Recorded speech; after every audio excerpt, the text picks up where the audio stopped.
Hello everyone, welcome to Durva Astro Council, and today I'm going to retry to record this session on emotional and mental well-being that was supposed to be live on May 10th. We weren't able to do that because of some disturbances. So before we get into the session, I want to again emphasize that this is a very important subject, and I think astrology is mainly used for a lot of material reasons. So people try to understand when they can get a job or when they can get married and stuff like that. But emotional and mental well-being is something that actually has a lot of impact on our lives. Our capability to do anything in life or to enjoy anything in life, it doesn't matter if you have everything, but if you don't have the peace of your heart, then you can't enjoy it. So emotional and mental well-being is a very, very important subject, and astrology can actually guide individuals to find that perfect sweet spot where they are emotionally and mentally stable, and also they understand their mentality. Because another thing in the current era where everyone is on the internet is we try to create a sort of ideal uh, mental state and emotional state, and we talk a lot about this is how you should feel, and that message goes through the internet so much that anyone who doesn't feel aligned to that can feel like they are left out or there is something wrong with them. And so in that spirit, I wanted to do this session to understand how different individuals can feel very differently depending on what their chart says. And that basically means that your soul's journey has been different than other people, and that is totally fine because you are a unique individual. Also, we can find out through your chart that what are the things that can actually trigger emotional or mental distress in your life, and then we will discuss a little bit about how we can solve those problems once we identify these things. This is not going to be a master class, I would say. It doesn't cover everything because it is a very, very vast subject. Maybe if someday, maybe 5 or 10 years later, I will write a book about it because I'm really passionate on this subject. But for now, this is a small introduction, and this is basically my way of showing how astrology can help and encouraging everybody to get their chart looked through me, through anyone, it doesn't matter. But I think when a child's chart is made, which is a very common thing in India, parents, instead of asking when he will get married or what kind of career they would be in or what kind of education they would have, parents really need to see what kind of mentality and emotional or mental state this child is going to have and nurture them accordingly, because if that is sorted, then everything else is sorted. So let's get to the presentation.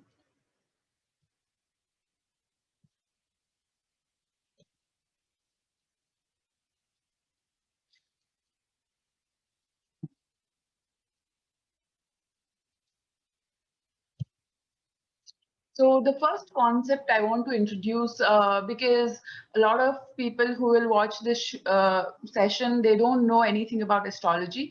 So the basic principle of astrology is that whatever is in your human body is in the cosmic body. Whatever is in the human mind is in the common mind around the world. So basically, if you are feeling good, then everything around you is good. If you're not feeling good, everything around you is not good. Your reality and your subconscious mind are very much in alignment. So it is very important to understand your mind and your subconscious to manifest things that you want in your life. Then this slide, I call it pocket astrology because every planet and every house of your chart has so many meanings that you can write many books about it.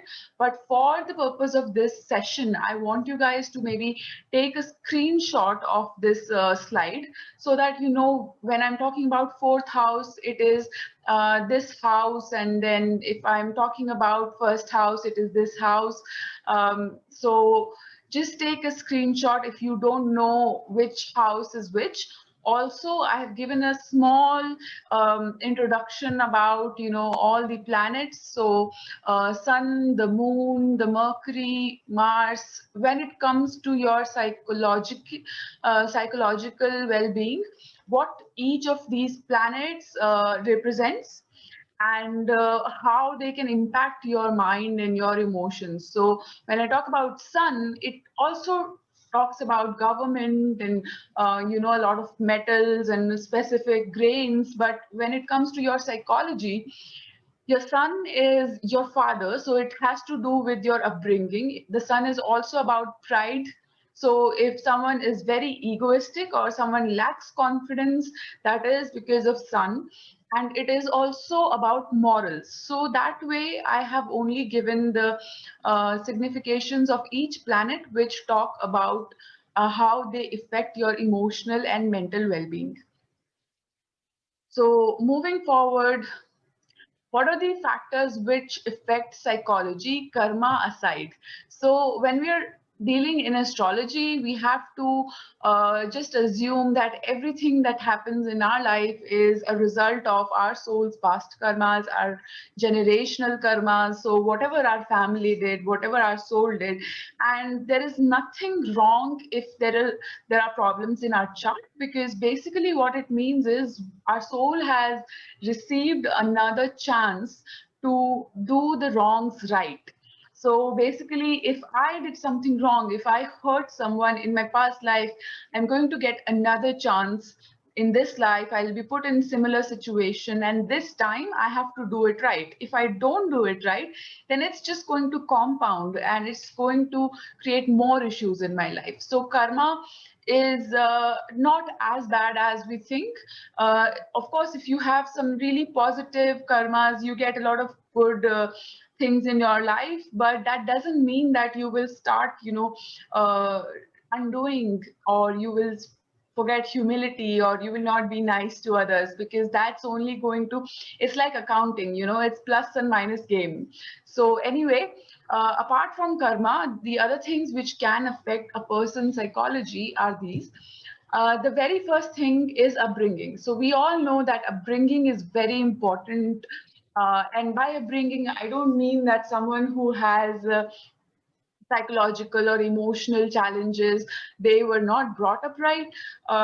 What I mean is that everyone's parents has a very different personality. Someone might have a mother who is very cheery and bright and she's always laughing, and other person can have a mother who is very serious all the time. And when the child grows up with such parents, their personality basically absorbs these things, and the same goes with your father also.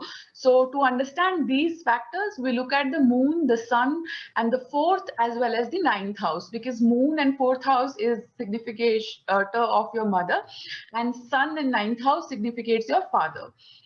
After that, the other thing is development issues or childhood diseases. So a lot of children growing up, they face some kind of developmental issue or some kind of disease which isolates them. And because of that, they develop differently from other children. And these things can be studied in a chart through ascendant, fourth house, and Mercury.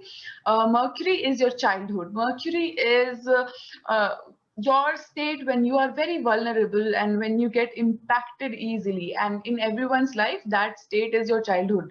And fourth house is the time when you are spending all your time at home with your mother. It's a very impressionable age. So if there are any afflictions there, the child can have some sort of physical ailments as well growing up. Then the third thing is trauma. So this is something that can trigger at any point of our lives. We might lose someone, we might experience ourselves, or we can be a witness to some kind of violence or harassment. So these things, when they happen to anyone, these can trigger some psychological or emotional issues. And these things can be seen through 12th house, 8th house, as well as cruel planets. When I say cruel planets, there is Mars, there is Rahu, and there is Sun. So Saturn and Ketu are also negative or planets, but they are not so cruel as much as the other ones, because their energy is so high that it can actually cause violent things in our life. The fourth thing is introvertedness. Now, I'm also an introvert person, and a lot of us are introvert. That is not a problem, but sometimes this introvertedness develops in a child because of embarrassment or fear. So, if a child growing up is afraid of something or embarrassed about something, let's say, so this is something that I see in a lot of charts, that in their fourth house, they have Saturn. So growing up, they had limited means. They come from a very humble background. Maybe their mother was not as beautiful and she wasn't as affluent. So this child will grow up with some sort of embarrassment in their heart. Then if someone has, let's say, fifth house, they have a Rahu. So when they go to school the first time, things happen which will make them very afraid of something. They will be afraid of their teachers. And when these kinds of things happen to a child, a young child, they will grow up introvert because they are not so open to speaking and talking about their feelings and expressing themselves. These things can be seen through, again, firstly, combination of violence in charts. So again, cruel planets, or there is something called as Lajita Vastha of planets. So that shows that, whenever that planetary phase runs in your life, you feel more embarrassed. Um, the fifth thing is learning challenges. So a child or anybody can have challenges in learning. By challenges in learning, I mean that sometimes our Mercury and fifth house, which are both related to our education and the way we grasp things, can be challenged or can be placed in such a way that the child learns differently. So let's say that Mercury is debilitated in someone's chart. So when Mercury is debilitated, this person cannot learn by traditional means. This person, their imagination is very vivid. And if you ask them to imagine things, they can. But if you give them solid books and, ask them to learn through traditional means, they will not be able to do that. The other thing is Saturn. So Saturn, um, although Saturn is a planet which shows patience and everything, but when Saturn gets related to anyone's learning houses, basically it means that one has to really persevere and work really hard to learn things, because it's not going to come easily to them.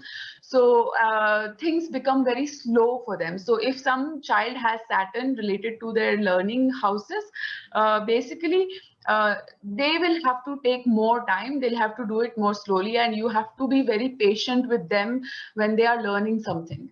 The sixth thing is detachment or toxic attachment. Now, Moon is the planet which shows our emotions and which shows how we feel nurtured. Now, if Moon is attached with planets which are like Saturn or Ketu, this person can be very detached. They don't feel the need about to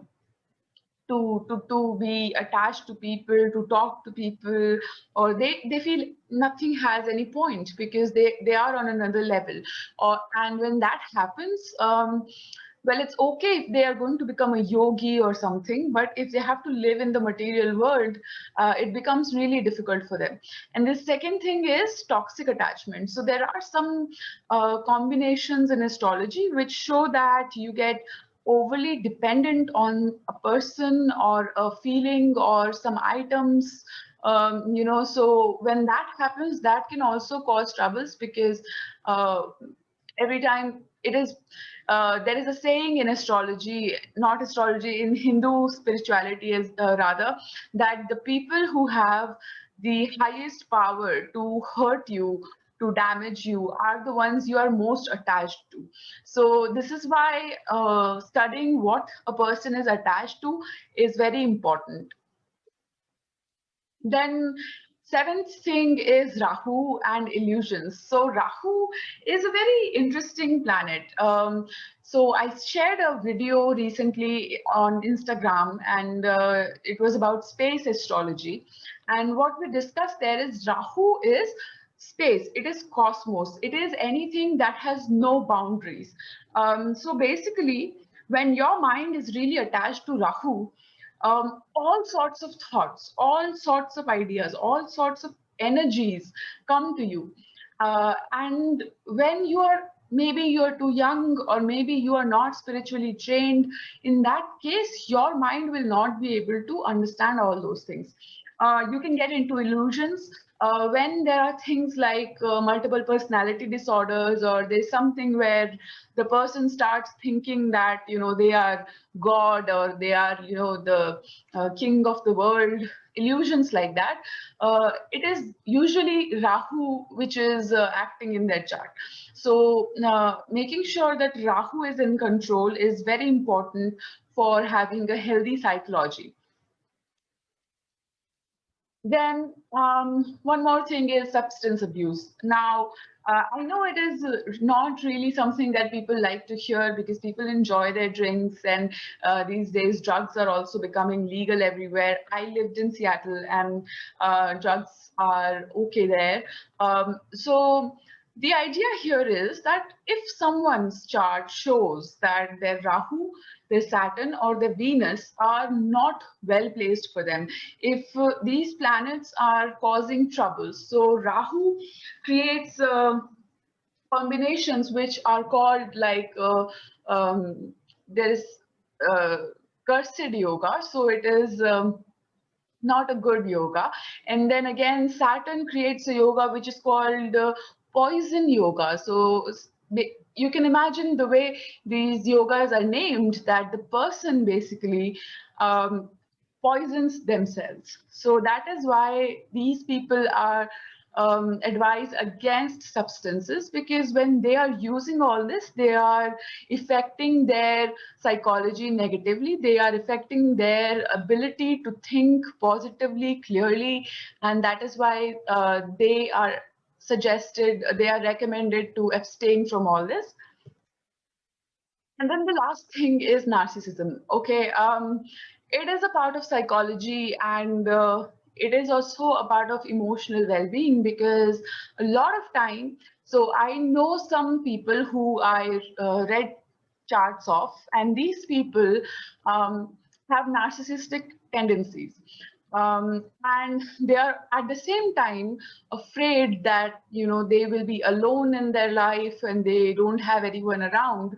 But on the other hand, they're not willing to accept that there is any problem in the way they are. So these two things don't go together. If you have to live with other people, if you want love of other people, if you want affection of other people, to a certain level, you have to accommodate them. It's a two-way street always. But if you are narcissistic, you only think about what affects you, and if you want the world to revolve around you, that doesn't happen. Now, these things can be seen in the chart through Sun, Rahu, Ascendant, and Moon, all these things. When these planets are too strong, so when I say too strong, that means like Sun gives you pride and you are so proud of yourself. Let's say your Sun is exalted, but it is exalted in a house that is not good for you. Let's say your Rahu is really, really strong, but it is with your moon or it is with your ascendant. So now you have illusions of greatness about yourself, and you're not going to listen to anyone else, and that will basically isolate you and ultimately affect your emotional well-being. So these things, I think half of these things have to be seen in a child's chart rather than an adult's chart, because when we have spent 30-40 years with these kind of combinations, these things really get coded in our behaviors. But when a child has these combinations and the parents identify them, they have a possibility to nurture them, mold them in such a way that they become more humble, and they take these planets to a more positive side, because each planet has negative as well as positive things. So sun, if it is very strong, the same person, instead of being proud, can be someone who follows the rules and who actually becomes a government employee, or maybe they can become the prime minister of the nation, because they have a lot of confidence. But at the same time, it is a humble confidence. It is a confidence of guiding people, doing good for people. Saturn, on the other hand, if it's negative, it gives you depression, but if it's positive, it gives you a lot of patience. So each planet can be molded towards positivity when it is identified. So now let's get to the charts that we are going to discuss. Oh, before that, so this is one major issue that I see in a lot of chart who are facing this kind of problems. So Kala Sarpadosha and having breakdowns. If anyone has Kala Sarpadosh, once in their life, they will definitely have a mental breakdown, some sort of panic attack, some kind of anxiety. Um, this basically means that all your planets are between Rahu and Ketu. And when that is there, basically you are bound in some kind of cosmic, replay. So there are same things which really bother you, put in front of you again and again, but you don't have much support of other energies to identify that this is a trap, and you get into it, and then it affects you mentally and emotionally. The only solution for this that I know so far is the Kalsarpadosh puja that is done in Hinduism.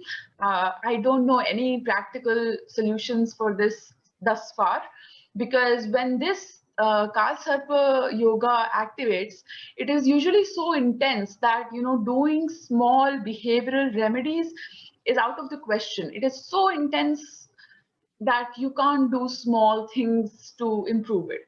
Uh, so this thing has to be kept in mind. If anyone has this, I highly recommend doing a Kal Sarp Dosh Puja. So now let's move on to the charts. So first chart that I wanted to study was Marilyn Monroe. Marilyn Monroe is, everybody knows them. She was 36 years old when she passed away. She had a very short life, but she really shot to fame. She is darling of a lot of people. She was a great actress, but her life was really distressed because of psychological and other issues. So let's look at the events or psychology of her. So first thing was that she wasn't sure of her paternity. Her father was never there in her life, and because of that, of course, her childhood was affected. So in the list that we looked at, first thing, paternity is negative for her. Secondly, her mother was schizophrenic. So having a mentally distressed mother, and then not knowing who your father is, the whole upbringing issue comes in. So this lady, she grew up with a lot of foster parents in orphanage at one point, and therefore the whole foundation is weak here. Now I want you to look at her chart. This is the fourth house, which shows your mother, also your peace. Here there is a Saturn which is retrograde, but also it is in the sign of Libra, where it is supposed to be exalted. Now, one of my gurus told me that don't think so much about exalted and debilitated, because planet acts the way it is. So if Saturn is there, Saturn gives you pain, and even if it is exalted, maybe you will get some good results after a lot of pain, but there is definitely going to be some problems there. So here, her mother was basically disturbed herself. her mother didn't accept her. There was, at the age of 8, she was sexually harassed by a guest in her own home who was her mother's friend, and her mother did not even listen to her, that something happened to her. So that you can see here that Saturn being there, her mother wasn't exactly someone who motivated her, rather she was someone who caused a lot of pain in her life because of that incident of harassment. Now, again, this harassment is because she lived a short life. She only lived through 3 Mahadashas, that is Mars, Rahu, and Jupiter. Now, if you look at these planets, Rahu is in her 12th house, Mars and Jupiter are in her 8th house. So she ran Mahadashas of planets which were in houses which give pain and isolation. So it is obvious that she faced a lot of challenges there, even though Mars and Jupiter here are making a Raj Yoga, and they also gave her a lot of fame. But at the end of the day, it was not a happy fame. It was also a lot of problems and depression and sadness that she had to face. So this thing I wanted you to look at, that Mars in 8th house. Now, Mars is a planet that shows passions, and 8th house shows hidden or illicit activities. It also shows hidden sexual activities. So, whenever someone has Mars in their 8th house, this can indicate that this person has either been harassed or they have harassed someone else. So this is a very peculiar placement that must be studied. Of course, you have to see the Navamsha as well and other things, but which I'm not taking because her birth time is not really accurate. People are using different birth times, but having this placement is a signal that there can be something wrong. And if someone sees that in a child's chart, they have to be very careful with that child. They have to give them all the instructions of how to stay away from strangers and everything, because this can really affect their mentality. So this sexual harassment thing happened around this time, and she was running. She just entered Rahu Mahadasha at the time. So first of all, Mars is there. So that gives that hints towards this kind of sexual harassment or oppression.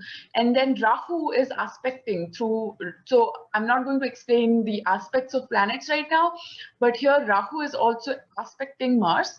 So when Rahu and Mars include, both of these are really violent planets. So when they are together, it is definitely, it indicates some kind of violence in that person has to face. Now, next thing, as soon as this happened in her life, when she went through the sexual harassment, she started stuttering. So because she was not able to come out and tell about what happened with her, she suddenly stopped speaking. She had a hard time talking about anything. And she started stuttering, and this stutter remained with her whole life. And for speech, now there are 3 things that you can see for speech. First is your second house, because that is where you speak from, and that is where she has a gulika. Now, gulika is something, it's a negative point in astrology. If you have it anywhere, it's going to cause some troubles there. But because there are 3 factors, we have to see all 3 of those and see which one actually affects her most. So second house is not so healthy. And then we look at the Venus. Venus again, Venus is in the 10th house and it is aspected by Saturn directly. So Venus is also not very well placed, or I would say very healthy. And then Mercury is here, and Mercury is the dispositor of Rahu. And again, this is also not very healthy, and this is not it is also aspected by Mars here. So in a lot of ways, every symbol of speech for her is afflicted. And so it's very natural that she had some challenges in speaking. Um, After that, she had anxiety and depression. Now, 12th house is the house of sleep, but at the same time, it is also the house where you lose yourself. So if you think too much, if your 12th house is good, it has good planets, you will be lost in positive thoughts. And that is great. But if your 12th house has negative planets or negative influences, you will be lost in negative thoughts. And that can give you anxiety and depression. So here having Rahu means that she had anxiety and depression, and apart from that, her ascendant lord, she is a Cancer, and her moon is basically in her seventh house in the sign of Saturn, which is not a healthy placement for moon. Moon is water, and Saturn signs are very dry. So if you put water in, let's say, some place where there is no water, it's really dry, it's not going to be, happy. So that's why there are a lot of signals again in her chart that shows that she wasn't emotionally stable, because moon is emotions, and emotions are dry in her chart. Um, with this placement, moon being, in such a place, it also means that someone is emotionally unsatisfied. So here there is one thing that, she seeked approval, and she seeked shelter. She actually married a lot of men because she was hoping to find love, and she was hoping to find stability that she wasn't able to gain through her parents. So first thing is this, that the moon is in a dry sign, so she's trying to replenish that emotional lack in herself. And the other thing is that ninth house, which not only shows your father, but it also shows shelter, or some place where you can go and ask for help. Now the lord of this house is 12th to itself, it's in the 8th house. So she didn't have a shelter in her life. Then institutionalized, she was in some asylums time to time for short periods. And this is shown by 12th house. 12th house is the house of isolation, and a lot of charts that I'm going to show you have planets in 12th house. So 12th house, as I said, is your thoughts. And if there are good planets there, you have a good time in isolation. If there are bad planets there, you have a bad time in isolation. So she has Rahu there, which is a very violent kind of energy. So she was put in asylums when she didn't want to, and she wasn't actually, um, you know, uh, she wrote letters which were quite good, quite brilliant, and they were analyzed later.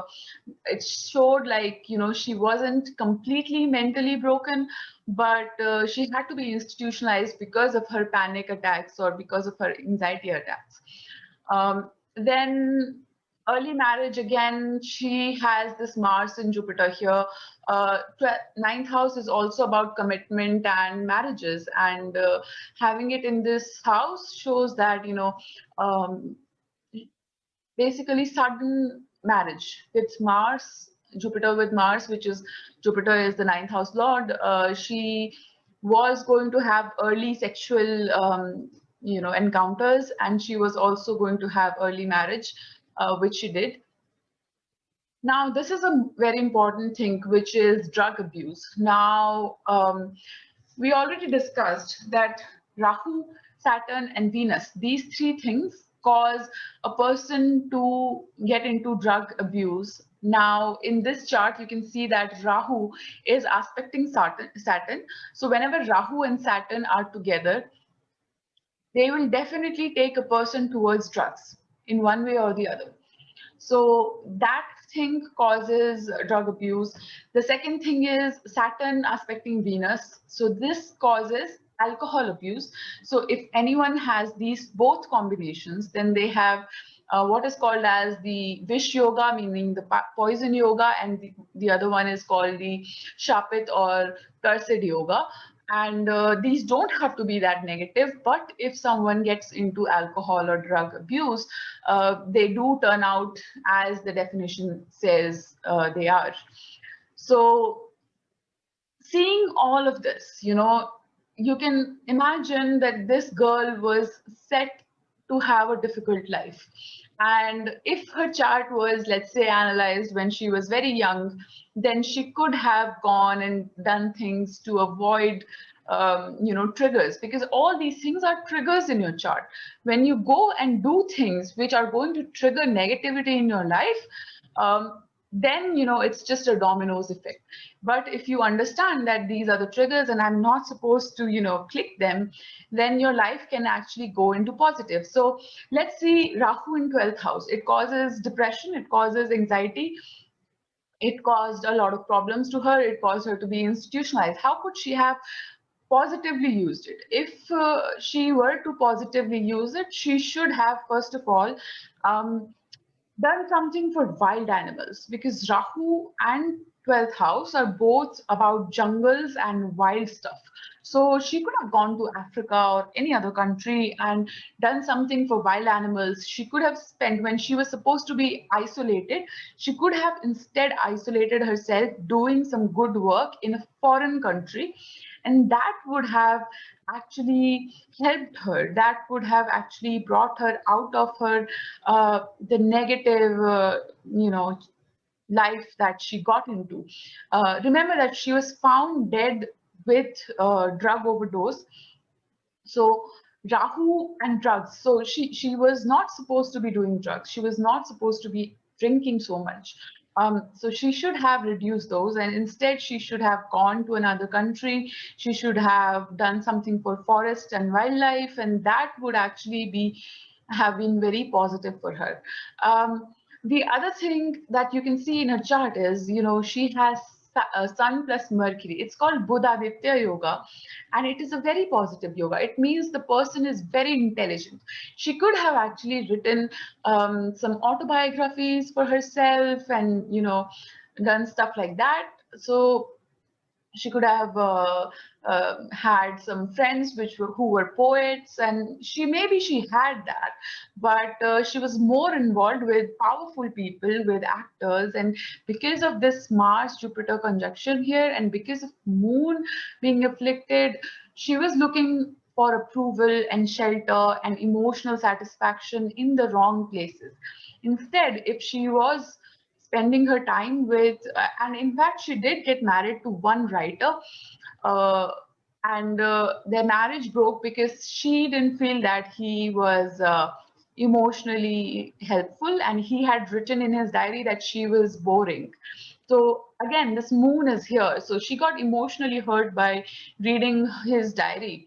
And this Moon basically shows that one has to actually accept the lack of emotions in their life, and they have to nurture the other person. So when you have a Moon affliction, you are not nurtured, but at the same time, you don't nurture others. A debilitated Moon not only means that people around you, wherever it is, let's say you have a Moon in Scorpio in your 4th house. So your mother is a very secretive person. She doesn't talk much. She is maybe, struggling with diseases. There can be some problems with your mother. But at the same time, you will grow up to be your mother if that placement is there. And to break that, you basically have to do the other things. You have to practice showing your emotions. You have to practice speaking more. You have to practice talking about mental health, because Moon afflictions show mental health issues. And whenever there is such a hint in your chart, you have to work for it. You have to help others overcome this. That is how you break the curse. That is how you get out of this. So anyway, let's look at the next chart now. Amy Winehouse. Now, this chart is very personal to me somehow. In 2011, I was in college, and during a dress up, I dressed up like Amy Winehouse and just a few months later, I was looking back at my photos, and the same day I got the news that Amy Winehouse had passed. So that really affected me. That's why I picked up her chart, and I've always been very curious to know about her. Now, if you look at her life events, again, you would see that her parents were separated. Emotionally, her own demeanor was more aggressive. So she got into some fights, and she also had assault and battery charges against her. She had an irregular heartbeat. So her whole life, she had an irregular heartbeat, as we spoke about some diseases from childhood. She was also in drugs and alcohol abuse. She had an eating disorder. At one point, her neighbors wanted her to get evicted because they felt that she was, an unruly element in the neighborhood. She was also institutionalized at one point. She had a divorce, so that was traumatic for her. She was a musician since childhood. So despite all these things, since childhood, she was really talented and she was into music. And her niche was of all her songs. If you look at her songs, if you hear her songs, you would see that all her songs are about grief or pain or some kind of complaint or agony. And still, she sings them very beautifully. It's like she understands pain to the core. And at last she won a lot of awards. So she won, she was Grammy award winner and a lot of other awards that I don't know of. So she had both the things. She was really talented. At the same time, she had a lot of struggles in her life. So let's look at her chart. First thing that you can see in her chart is Rahu is on her ascendant itself. So Rahu being on her ascendant, her whole personality is now Rahu driven. She is, she comes on strong and she does unconventional things. Her look, you see, when there's a planet on, or rather wherever Rahu is in your chart, there will be something very different about that body part, about that, or the way you dress there. So let's say if someone has Rahu on ascendant, like Amy Winehouse, your face has something very different, okay? And that will attract everyone towards that. So Amy Winehouse had this beehive hairstyle, which was trademark for her, and no one else uses it. And that was something that was actually, there to make sure that everyone, it's like attention grabbing for her. Then second thing that you can see is in her third house, there is a debilitated Mars. Now, debilitated Mars basically means that a person is frustrated, a person is easily aggravated. So third house is also your neighbors. So her neighbors wanted her evicted, no wonder, because there's a debilitated Mars there. Also, she was brash and she was aggressive, because third house again is the way you fight.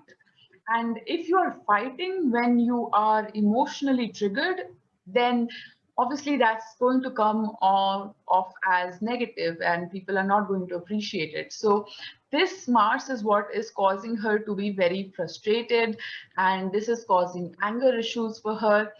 Now, let's see, let's look at her moon. Her moon is in the 8th house. Now, anyone who has her moon in their 8th house, their mother has had a very difficult life, because 8th house is not easy.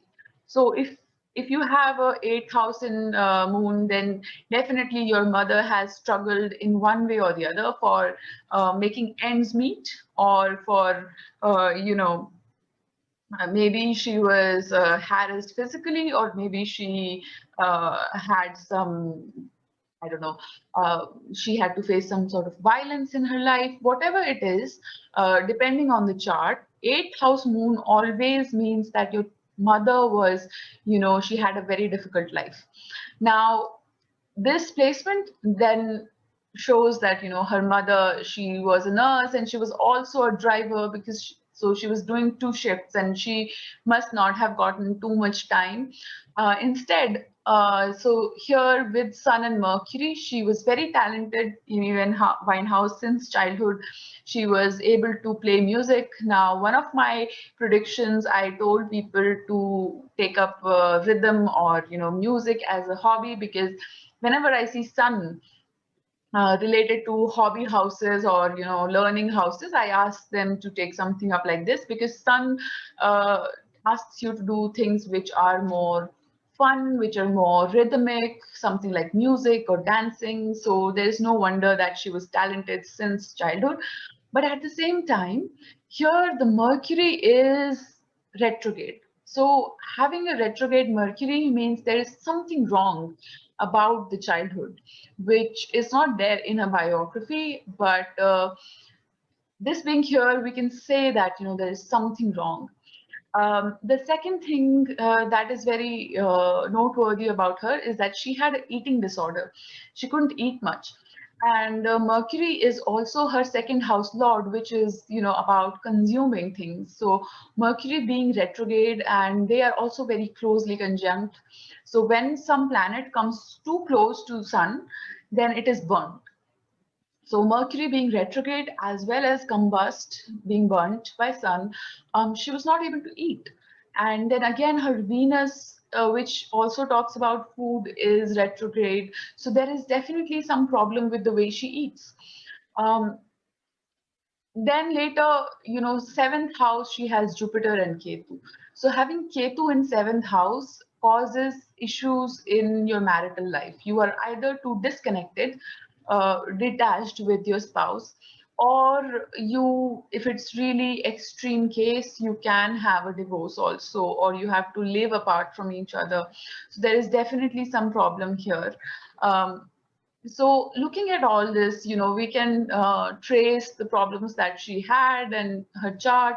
One thing that you can see is Saturn here being exalted in her sixth house. So her daily work included, you know, sadness, because sixth house is about daily routine work. 10th house is also your career, so that is also Saturn ruled. So her daily work, writing songs, you know, all her songs were about sadness or some kind of issues. So this is why this is her genre. You know, her genre is very dark. The clothes she wears, the videos of her music, they're all very black, very dark, and they're about pain and grief. It is because of this Saturn. Saturn being in sixth house also means that you can have some sort of prolonged disease, which we don't know about her yet. But one thing that you can see is that Saturn has a 10th aspect. So counting from here, 1, 2, 3, 4, 5, 6, 7, 8, 9, 10, Saturn aspects her Venus. And as I already discussed, Saturn aspecting Venus means Vishyo, means poison yoga. So she did actually got poisoned by alcohol overdose, and that was what caused her demise. So I think looking at her chart again, we can see that, you know, a lot of these issues can be traced back to her chart. And uh, one more thing that I want to discuss here is that most of her planets are between Rahu and Ketu. Now, I know that a lot of people don't consider uh, what is called a partial Kal Sarpa dosha, which means that out of most planets, if only one planet is out of Rahu Ketu axis, people will not consider that a Kalsar dosh. But the way I was taught, even if there is only one planet that is out of this axis, this is still a Kalsarpa dosha, and this still affects a person. And especially for this, we have to see the degrees of the planet. So let's say that Rahu Ketu are on a certain degree and Moon is within that degree. Even if it was here or here, it doesn't matter if it's far away, but if the degree of Moon is within the degree of Rahu and Ketu, that would mean that this person still has a Kal Sarp dosha, because there are actually a lot of angular aspects, and that means that the planet is affected by Rahu Ketu. So remedies wise, if we were to talk about Amy Winehouse's chart and if we were to suggest her something, first thing is that she should not have been drinking and abusing alcohol, because Rahu is, on her ascendant, and she has this poison yoga, so that's not good for her. The second thing would be about anger issues, because of the way Mars is placed with her. She was frustrated and very easily agitated, and she would retaliate too fast. And for that, what she needed to do was to maybe do some exercise regularly, improve her Mars in one way or the other. Mars being in third house with Venus, she could have done some work in her neighborhood related to water, because again, her moon is also in eighth house. If she could have done some service about water, that would have been very good for her. So there are a lot of things that we can discuss that could have been done for her by her, which would have taken her into a more positive direction. But yeah, I mean, right now we can learn from her chart. The next chart that I want to look at is Friedrich Nietzsche. Friedrich Nietzsche is a very, very prominent figure in history. He's a philosopher, and he's compared with Kant. And seeing his name in this emotional and mental well-being seminar can be surprising for you. It is for me. But sometimes very, very beautiful minds. And I just have to re-emphasize that so far, both the charts that we have seen, they have had Buddha Aditya Yoga. And that means they were both very intelligent, brilliant people. And the only problem that caused them all these issues was Rahu and Saturn and moon afflictions. So when emotional and mental well-being is not there, even your brilliance can, it can be tarnished, basically. So that is why it is a very important subject. Now, looking at Friedrich Nietzsche, first thing you see in his chart is that there is a debilitated sun in his ascendant. Now, his father, sun is also masculine energy in one's life. So he does not have masculine energy growing up. So when he was very young, his father and his brother both passed away. Now, having a afflicted planet in your ascendant also means that you will have severe headaches. And Friedrich Nietzsche had severe headaches his whole life. The third thing is rheumatic ailments. As a child, he had bone issues, and Sun in astrology is a karaka of asthi, that means the bones. So having a afflicted Sun means that from childhood itself, he had bone issues, he had weak bones. So having these placements, he should have, stayed in sun more. We couldn't really stop his father and brother from passing away, but for health purposes and for headache purposes, a very simple remedy for this, him as a child, would have been to sunbathe a lot. So that would have been beneficial for him. The other thing is that he had a theology doctorate, but then he moved to philosophy. Now, he was someone who was destined to become a preacher. He was supposed to remain in religious studies, but he moved away from that, and instead he went into philosophy. Why so? Because this person, his Jupiter was in the sixth house, so he was supposed to remain in intellectual work. That is fine, but his Jupiter was aspected by Rahu. So he was not someone who could have remained in traditional religion. Anyone who has a Jupiter and Rahu combination they seek for a religion or a life which is more free, which is out of boundaries. They don't want to belong. I mean, they can be very religious. They can believe in spirituality. They can believe in God, but they will not believe in one specific ideology. Their mind is beyond boundaries. So if you see someone who is, you know, bowing to Allah and Jesus and Ram, everyone at the same time, they probably have a Rahu and Jupiter combination in their chart. Or in general, they have a very strong ninth house, and they also have a very strong Rahu, because both these affecting a person will, you know, cause this kind of personality. Now, in this chart, this is Budh, this is Mercury. So his childhood, his Mercury is in the 12th house of isolation. So he spent his life isolated. Remember that without a father, without a brother, he had a lot of, you know, he had a lot to think. But because this Mercury is exalted in its own sign, um, he actually went to travel for 10 years, and he spent 10 years in solitude. But he also had, you know, he also created his greatest works at the same time.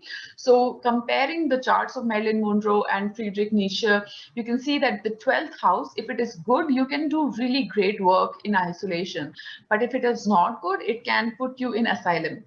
um, so Friedrich Nietzsche, during his Mercury planetary phase, he actually went 10 years of traveling and created a lot of good works. Um, After that, let's look at the psychological impacts of these planets. As I already discussed, he wanted a European identity. Now, there are two things in this. First, he wanted a borderless identity because of Rahu's impact on his Jupiter and also his moon. The second thing is he didn't like the German government. Now, sun being debilitated, when you have an afflicted sun, that means that you don't agree with your government. You don't agree with authority. You will definitely have fights with your father. You'll have arguments with your father. Having afflicted sun basically means that you don't do well with authority. So both these in combination made him go away from Germany, made him want a more open European identity. Uh, the second thing is megalomania. So megalomania is a psychological condition where somebody thinks that, you know, they are really great. We already discussed this, that, you know, if there is sun and Rahu affliction to ascendant or to moon, that means that this person can have this kind of problem, that they think they are really great. Now, Rahu with moon also shows illusions. So having Rahu and moon conjunct, that too in planet or in sign of Scorpio, uh, it means that there is a problem there. And their Rahu and moon is actually Vargottama. So that makes it much more stronger. So both in their Rashi chart and in their Navamsha chart, Rahu and moon are conjunct. So this person, he would talk about being the Buddha himself. Sometimes he would say that he's Alexander the Great. Sometimes he would say he's Napoleon. And at one point he was dancing naked, because sun being debilitated is also a cause of shame. So you do something that, you know, makes you lose respect in your life. So all these things were the cause of him having this problem. Um, and at the end of his life, he was institutionalized because there is such a strong combination of planets in his 12th house, and he was running those dashas towards the end of his life. So this chart, few things that you can see are, you know, he's brilliant because he does have a lot of good combinations. His ninth house lord is actually exalted. Ninth house is your bhagya, it's your luck in life. So and plus that too, it's Mercury. Mercury is about intellectual works. Mercury is about writers. So his writings are quite famous until today. His Aruda Lagna, which means that what is your identity in this world, is in his ninth house, whose Lord is exalted. So he has a great personality. He is still remembered after so many years and decades of his life. But the problem here is again the debilitated sun, the concentration of planets in the 12th house, and Rahu and Moon combination. So for sure, first of all, sun had to be remedied for this person. He had to soak in sun more, and he had to do things to improve his sun.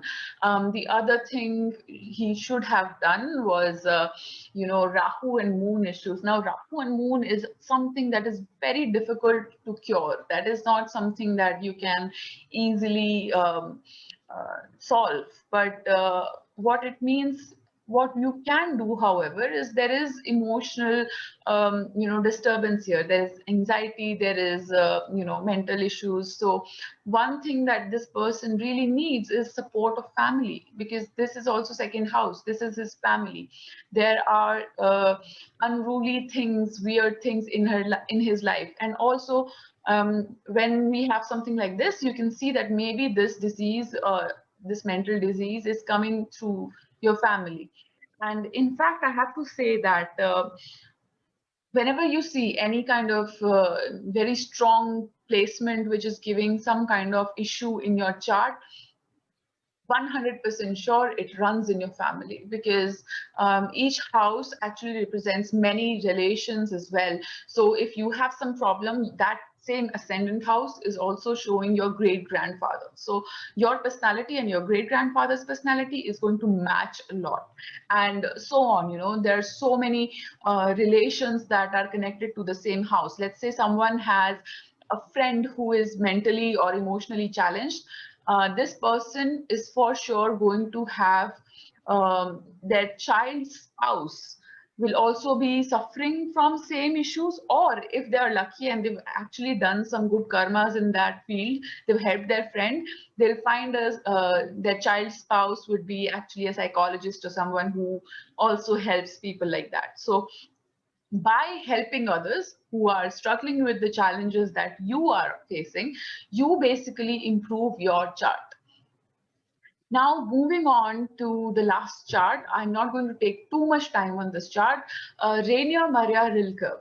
So this person, he is one of the bestseller poets in the US till today. And the problem that in his chart, or the problem he faced, was multiple personality disorder. And the reason he faced this problem was because his mother thought that he should be brought up as a girl, because she wanted a girl. So until a fair 5, 6 or 7 years of age, he was brought up as a girl. And now you can see that his Lagna Lord, his ascendant Lord, Sun, is in the fourth house of mother, and it is with Budh, that is Mercury. I'm sorry I put the Sanskrit names here. So Sun is with Mercury, and Mercury has a very interesting tendency of giving multiplicity with whichever planets it is with. So usually you want Mercury in houses like fifth house, or you want it in 11th house, or you want it in sixth house, because what would that mean? That fifth house, you have multiple degrees, you have multiple education. And if it is in third house, that means you have multiple hobbies. That's also a great thing. You have multiple skills.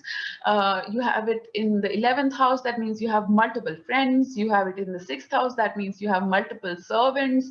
But if it is in the fourth house, that too with your ascendant Lord, so it is giving multiplicity to your own personality, and that can give multiple personality disorder. In the positive sense, the same thing could have, given him a lot of talents to himself. He could have dressed in a different way, but because it is also in Scorpio sign, which shows problems and transformation, he had to go through a complete personality transformation. And because it is in the fourth house, his mother was a trigger for this. Another thing that you have to understand with Mercury is that it shows a name. So most of the charts that we have seen, like Marilyn Monroe, her name was not Marilyn. She changed her name. So whenever someone's Mercury is afflicted, they change their name. And that is also a sort of hint of how well your Mercury is. So this person also changed his name because he wanted his name to be more masculine. So Mercury is very impressionable. It is with Sun. Sun is masculine energy. So he wanted his name to seem more masculine, and that's why he changed his name. The other thing you can see in his chart is Moon again being in Capricorn. That is a dry sign. So mentally, it's not very healthy sign. He has again all the planets between Rahu and Ketu. So he also has a Kalp Sarpa Yoga. So definitely there are things in his chart which show these problems. He also spent a lot of time in isolation. So his moon is in 12th house is Cancer, and then that is here in the 6th house. So it was not a very happy time for him emotionally when he spent time in isolation. The good thing for him though was this third house is his skills and hobbies, and fifth house is the things you get fame for, the things you enjoy in life. And these houses are both good planets. Jupiter and Venus are both teachers, literary, spiritual. Jupiter is very spiritual. So in every way, he was a very great writer. He wrote about angels, and his work is called mystical. He also had really great friends, or lovers who were women, and they were very supportive of him. He wrote a lot about roses. Now you see Venus in his fifth house, so he wrote a lot about roses, and that work is very popular for him. He got fame because of that. Now a very important or interesting thing about him is he had uh, leukemia, and he died of blood poisoning from prick of a rose thorn. Now he was running his Ketu phase, and Ketu is Marak for him, and Mars is also aspecting him. So he was going to die by a cut. So that happened. And also you can see that he has Moon and Saturn in his 6th house. Saturn in 6th house, as I already said, gives a long-term disease. And when it is with Moon, and Saturn is also the dispositor of Mars, which is blood. So Saturn causes lack, and he had lack of blood. Leukemia is basically when you don't have your blood cells are not being generated correctly in your body. So this was the cause of his death, and this is also called Vish Yoga again, Saturn with Moon. So he was not an alcoholic, but for him this manifested in form of a blood disease. So these are all the charts that I have, and now let's move on to the last part of this session, which is solutions. So I'm not sharing any religious solutions that are traditional, the pujas and all, because I don't prescribe solutions which may not align with everybody's faith. But I do want to share some practical solutions. So if your chart shows any of these problems that we have discussed, first of all, you have to identify which planet is driving those problems. So let's see if Mercury is the one that is causing all these problems. Now, first thing is obviously upbringing, but if you are an adult, you cannot change your upbringing. So Mercury is also the impressionable mind. So if someone who has a afflicted Mercury and they are on their phone all the time, or they are reading or consuming things, books or poetry, whatever it is, which is negative, then that is going to be very it's going to make a very strong impression on your mind. So Mercury remedy is, to have a better mind food. It's okay if you are using your phone a lot. It's okay. These are the times when we live alone and we are isolated in lockdown, but try to see more positive things, consume more positive things, informative things, which put you on a positive direction instead of watching news of people, dying and struggling. I know that it's the truth and we should be aware and everything, but if you have a mind that is already struggling, it's more important to make sure that you are healthy first and then you can help others. The other thing is talks.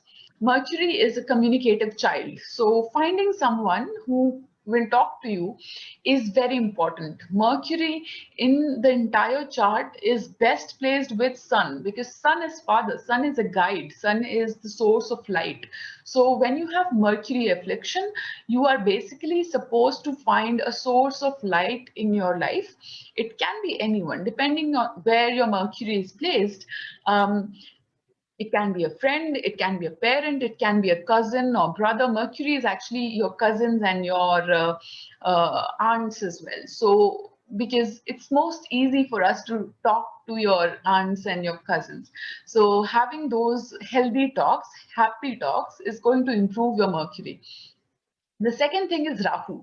So Rahu, first thing, as I said, is, you have to abstain from substances, because Rahu is going to cause illusions. And if you cannot control your mind from going in a very absurd, crazy manner, you have to stop taking substances. You have to be able to think clearly to control your Rahu.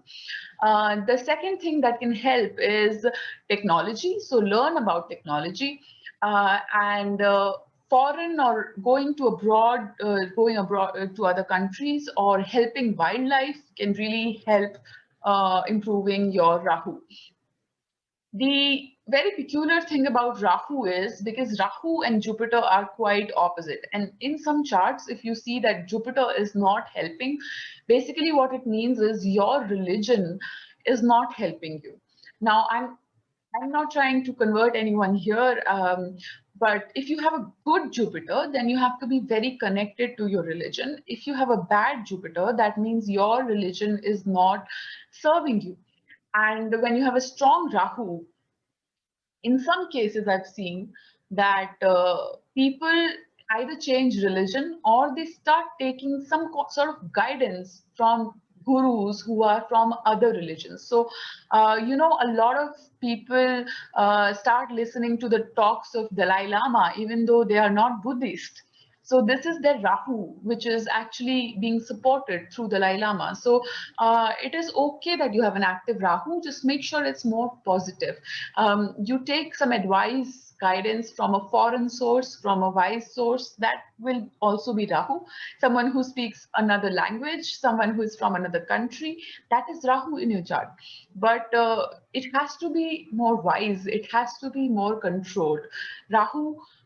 Um, the worst thing that Rahu does is it puts your thoughts out of control. If you are someone who has had those phases where you went out of control, you said too much, you weren't supposed to say it, or you were thinking something which wasn't right, that is uncontrolled Rahu. Controlled Rahu is where you can actually see through all the madness in the world, and you can understand and you can think clearly. So that is Rahu.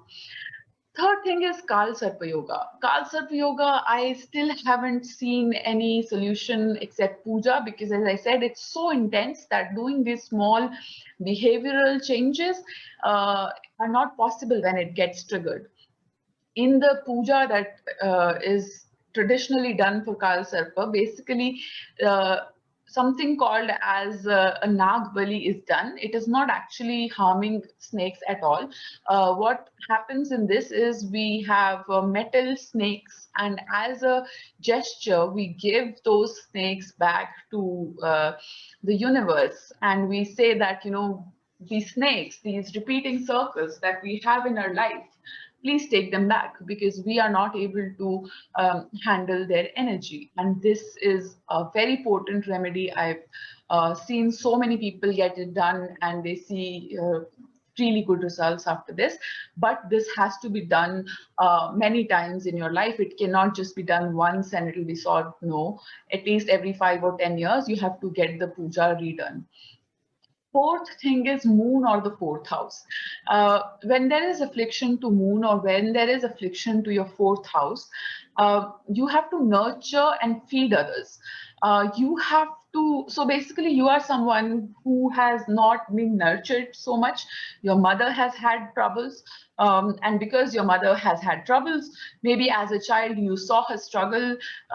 So I'll tell from one of my own experiences that my mother had a really difficult time when I was growing up. She was struggling for resources, and she was working really hard and everything. So when I grew up, I saw that she wasn't really able to uh, just be a mother. She had to play a lot of other roles. So if I have to improve my fourth house, what I have to do is I have to put things aside, and I have to focus on nurturing others when it is required. And it is very difficult for me, because I have been raised by a multitasking mother, so I'm going to multitask. So this is the thing. Whenever your fourth house is afflicted, you are going to repeat the patterns that your mother has been doing, and you have to stop those. Also, you have to talk to your mother. You have to talk about her struggles to improve your fourth house. Um, the other thing that you can do to improve your fourth house is do water service. So having clean water around you, having flowing water around you, healthy water around you is very important.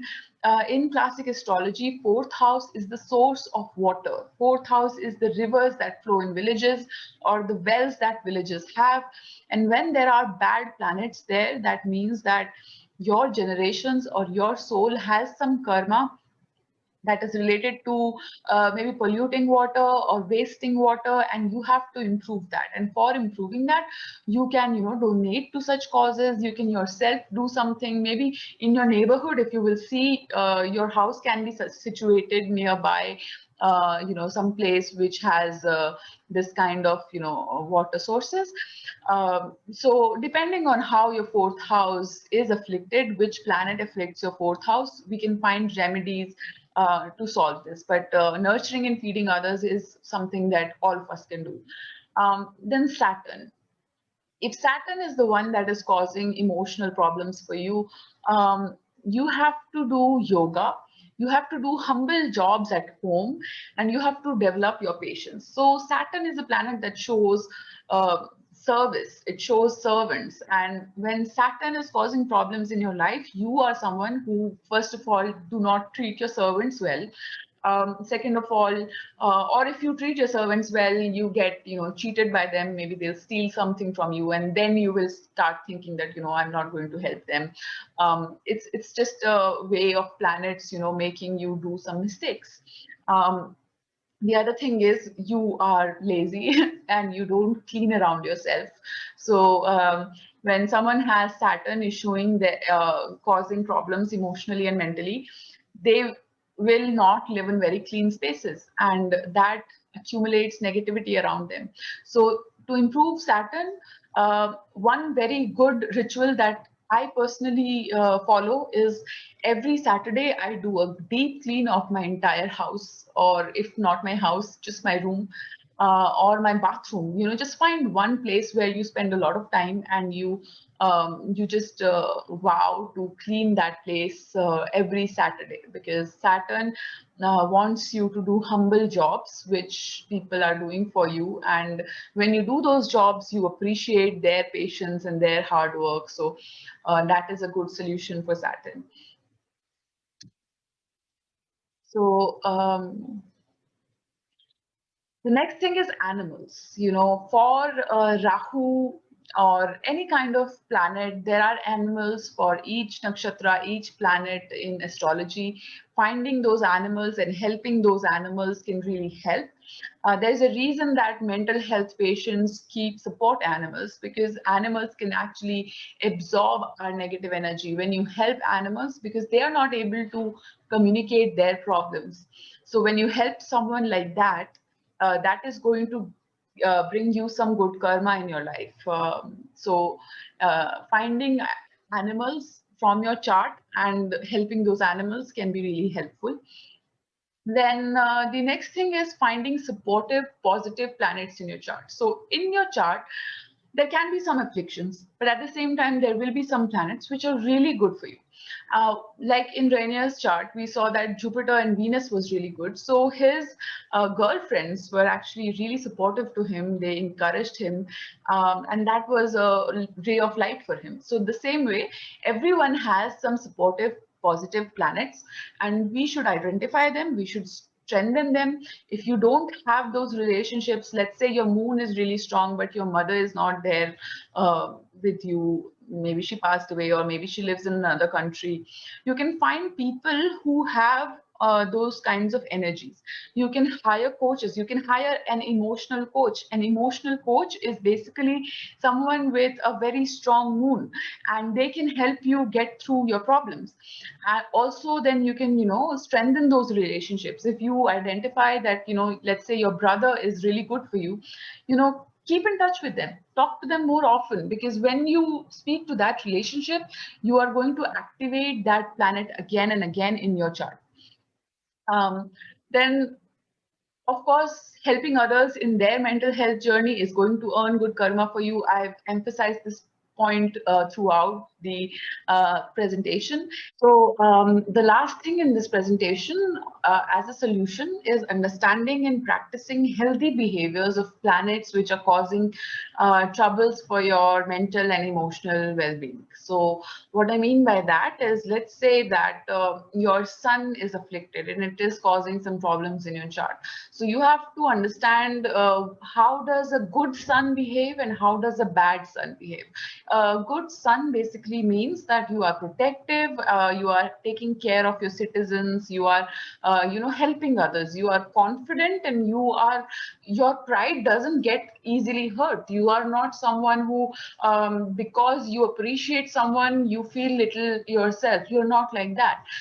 So that is good sun. But if it is a bad sun, that means you have this unhealthy ego and pride, and you trying to put others down to make yourself feel better. You are angry, and that kinds of things, once you identify what is the good behavior and bad behavior of a planet, you have to basically try to change your own attitude, and that is how you can slowly improve your planets. Definitely there are other remedies for each planet, like donating specific items, and using specific items, wearing rings and gemstones, which is okay, but unless you understand the behavior, because how a problem through a planet manifests is that you do something wrong in that aspect. So let's say if your Venus is afflicted, and then what you do is you behave badly to women or opposite sex, and that causes problems in your life.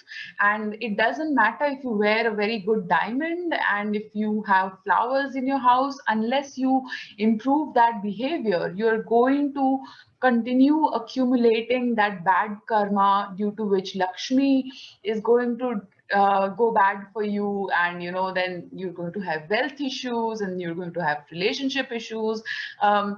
Why do relationship issues happen? Because people don't appreciate each other as spouses, and so doing Venus remedies and still continuing to not treat each other well is is half a remedy. It's not going to help you so much than changing your behavior itself.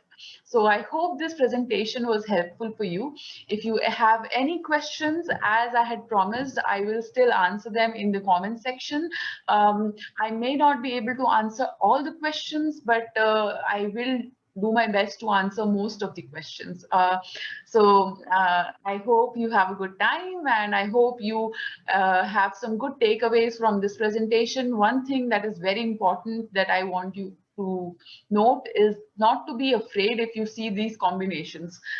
These combinations are there in every chart. It is difficult when you have more than one such combination, or more than rather two such combinations, because that means that a lot of your planets are involved in such combinations, and when you have the dashas or the phases of each planet, you're going to keep having such recurring events.